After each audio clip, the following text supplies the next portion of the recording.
Good evening, Tottenham fans. This international break is dragging already and it's only in the first week, but there is some really good news coming out of Hotspur way at the moment. ENIC are injecting £100 million in January. Who should Spurs buy with that? Reports also are out that Richarlison is being scouted by teams in America, and should Spurs sell him in January?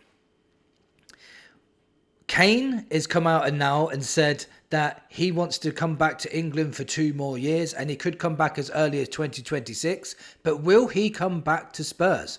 All this in today's video. If you're new here, please hit that subscribe button. I am 40 subscribers away now from hitting the big 3,000. It'd be a dream come true if that happens. So if you're not yet subscribed and you've seen this channel before and you enjoy it, hit that subscribe button. Thank you to everybody that's contributed to this channel so far. So let's talk about the injection of money from ENIC. Some Spurs fans are saying, well, it's only 100 million. What are we supposed to do with that? But let's just remember what this 100 million could entail. Do they mean 100 million splashed out and spent in the January window? Or are they going to piece it out? Like, let's say we sign someone for 60 million, but paying 20 million per year for 3 years. That means you can buy 5 players for that, 5 £60 million players, if that makes sense. I do not think Spurs are going to be buying a large amount of players, and I don't think we need a large amount of players. We need a couple of top class players to add to this squad, because I think we're only 3 or 4 players away from really being able to challenge near the top. We really are. So this 100 million that ENIC have injected, at least they are starting to put money where their mouth is. They said this is all for sporting as well, the sporting success on the pitch. This is what it's for. That's what they've come out and said. So now I'm starting to look forward to the January of transfer window, because before I thought, well, we've heard this all before. Are they actually going to come out and announce it? And they actually have. So it is quite exciting. So obviously, if we only signed 1 player in January, that for me would have to be Semenyo. I've just seen on Twitter that some guy said that you're not a real Spurs fan if you want Semenyo because he supports Arsenal. For me, that's absolutely insane. That's like cutting your nose off to spite your face. You don't want one of the best wingers in the league because he supports Arsenal. That's like Bournemouth saying we don't want you because you support Arsenal, but you don't support Bournemouth. That's ridiculous. If we offered the right amount of money, Semenyo wanted to come to Spurs and he played his heart out for Spurs, nobody would give a damn if he supported Arsenal. They really wouldn't. If Arsenal came in for him, obviously he's going to choose them.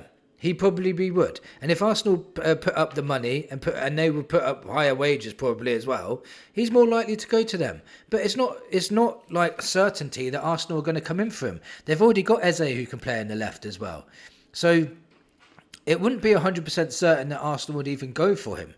But I would all day long slap 100 million down from ENIC to Bournemouth and say, we want this player. And if we only sign 1 player and we sign Semenyo, that would drastically improve our first 11 massively. Can you imagine Kudus, Semenyo on the wings and Xavi in the 10 and Mawani in the striking position, or Solanke in the 9? Can you imagine that strike force? That would be one of the best strike forces in the league. We'd only have to improve that forward line, that number 9, in my opinion, to get an elite number 9.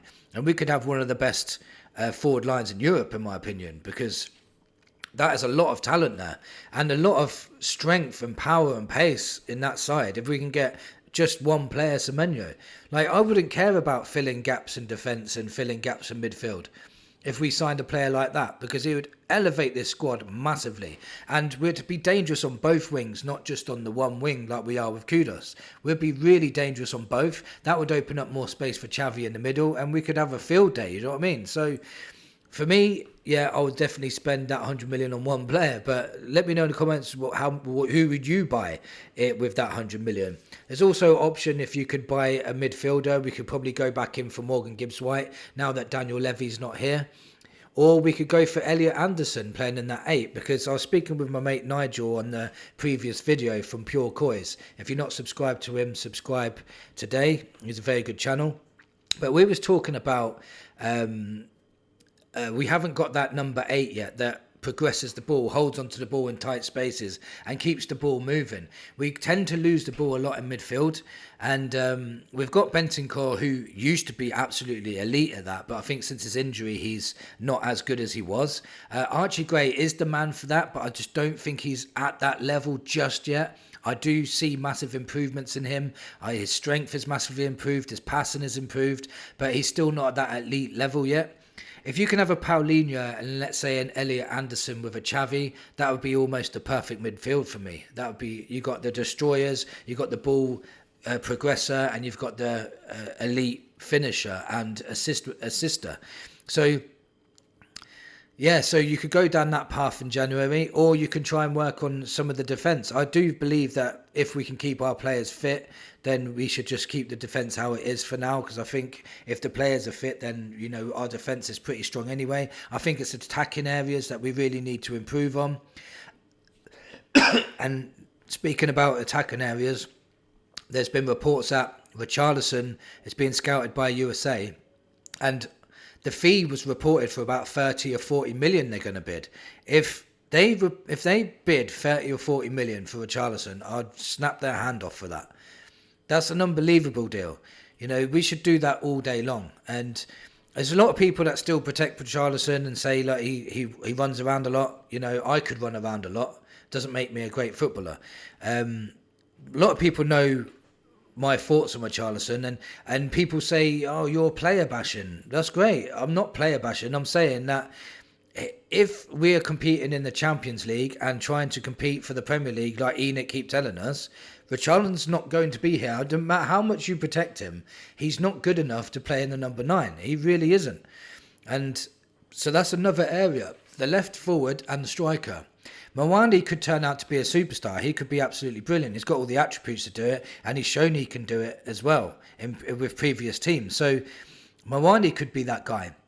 Solanke needs to have time under Frank to see what he can do, because Frank is really good at improving number 9s. Look at Ivan Toney, for example. So if Richarlison if there was a bid to come in for Richarlison, I would sell him all day long. I would definitely sell him all day long. And if, let's say we got 30 million for him, that means now we've got 130 million to spend in the January window on a number 9 and a left forward to elevate us even more. I think that would be absolutely brilliant. It really would.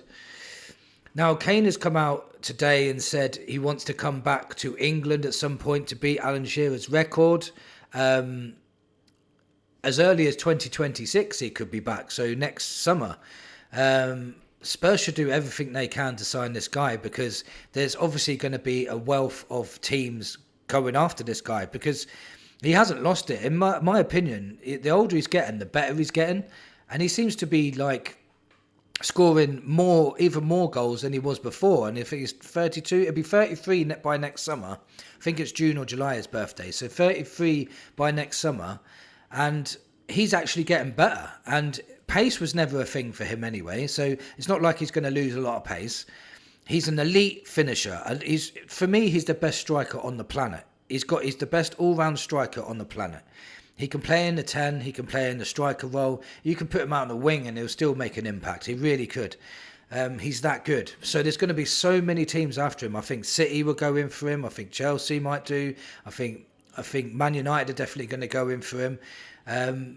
But, you know, I don't think he'll go Chelsea. I do not think he'll go Arsenal. Our biggest rivals are going to be City and United. But would he go to those sides? I think it's going to be dependent on whether we're in the Champions League or not. Or it's going to depend on where we are as a club. Are we progressing? Are we challenging for things? Because if we are in a good position, there's no reason why he can't come to Spurs and try and even win things with us. Not just beat that Shearer record, but actually try and win things for us. Can you imagine a strike force of Semenyo, Kane, Kudus and Xavi? That's one of the best strike forces in world football, by far.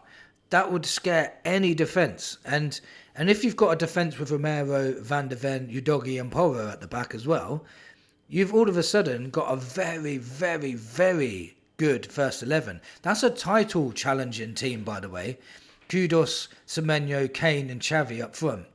That's title chasing, if you can get them to the line. So if ENIC are really serious, I know they're injecting 100 million in, but if they're really serious, they should go all out for those two players. Get those two players in, and this Tottenham side could be elevated into the top to the very top, in my opinion, because these players are absolutely exceptional. I can't even get my words out. That's how excited I would be if they came to Spurs.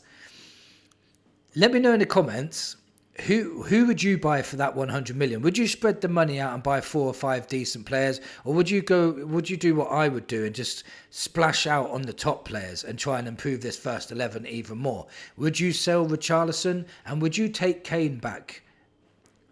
For me, it's a no-brainer, but let me know in the comments whether you would do it. Thank you for watching, and come on, you Spurs.